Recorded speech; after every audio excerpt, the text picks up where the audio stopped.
लुकमान हकीम अकल के रोशन और रंग के स्याह थे। जमाना के दस्तूर के मुताबिक वो एक लड़ाई में गिरफ्तार होकर गुलाम बन गए। बिकते बिकते एक ताजर के पास पहुंचे। उसे मालूम ना था कि ये लुकमान है।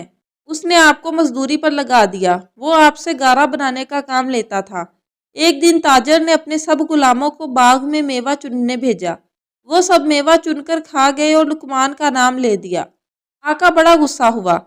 लुकमान ने कहा कि अगर मुझ पर इल्ज़ाम साबित हो तो बेशक मैं काबिले सज़ा हूँ।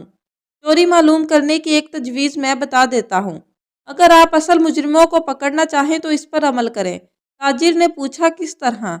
लुकमान ने अर्ज किया, आका पानी में लहसुन डालकर उसे उबालिए और वो उबला हुआ गर्म पानी सबको पिलाकर हुक्म दीजिए कि 1 घंटा बाग में दौड़ें। इस तरह कह आएगी और जो कुछ किसी ने खाया होगा जाहिर हो जाएगा। आका ने कहा, यह तजुर्बा तो आसान है। फौरन उसने लहसुन मंगवाया और उसका उबला हुआ पानी सबको पिलाकर दौड़ाया। जब कह करने लगे तो सिवाय लुकमान के सबके पेट से मेवा निकला।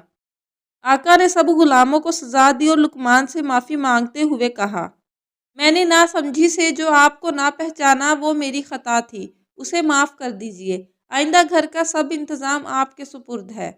आप स्याहो सफ़ेद जो चाहे करें, मैं कुछ दखल ना दूंगा। जिस तरह लुकमान की हिकमत से चोरी छुपे पेट में डाला हुआ मेवा जाहिर हो गया, उसी तरह रोज़े जज़ा सब का हलालो हराम खाया और कमाया जाहिर हो जाएगा।